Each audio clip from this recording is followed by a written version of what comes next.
bilang ng mga Pilipinong nawawala sa gitna ng giyera sa Israel. Ang isa sa kanila, posibleng dinukot ng grupong Hamas. Sa kabila po niyan, hindi pala magpapatupad ng deployment ban ang Department of Foreign Affairs. Nasa frontline balitang yan, Reynel Pawit. Ito ang video na natanggap ng Overseas Workers Welfare Administration o OWA mula sa Filipino community sa Southern Israel. Maririnig ang sigawan ng mga tao. Makikita ang isang lalaking nakaupo sa loob ng sasakyan. Siya ang OFW na umuni dinukot ng mga Hamas fighter. Kinilala siyang si Gilianor Pacheco, isang caregiver.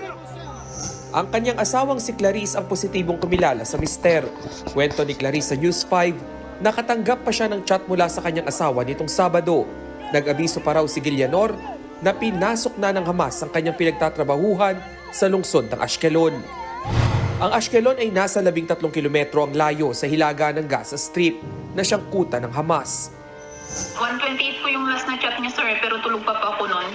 Hindi ko na po siya nakausap, pero may message po siya sa akin na pinasok na daw po sila. Sa totoo lang, hindi na po ako nakakatulog at nakakakain. Hindi na po nagugutom sa kaiisip ko. Sa ngayon, inaalam pa ng OWA kung nasaan si Pacheco. Maging ang Israeli Embassy sa Pilipinas, hindi pa matiyak kung totoo ngang dinukot ang ating kababayan. Bukod kay Pacheco, may 5 pang Pilipino ang maituturing pa ring unaccounted for o hinahanap pa. Nakabase sila sa Be'eri na nasa silangang bahagi ng Gaza. Sa huling datos ng Department of Foreign Affairs, 7 ang kabuuang bilang ng mga nawawalang Pinoy sa Israel. Tiniyak naman ng DFA na ligtas ang Filipino agriculture students na napag-alamang nasa Ashkelon. Nakausap din ng News 5 ang caregiver na si Rhea Ngiwas na nakabase rin sa Ashkelon. Nagising na lang daw sila sa lakas ng airstrikes at siren alarms nitong Sabado ng madaling araw.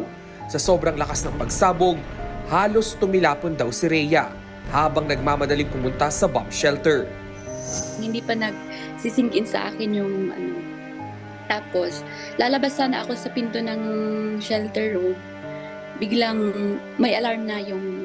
Kasi bago kasi nasisensor kasi ng Iron Dome, di ba, yung pag may rocket. So, mag-a-alarm muna yun para makatakbo kami sa shelter. Bumuo na ng special team ang OWA para paghandaan ang paglilikas ng mga Pilipino sa Gaza Strip.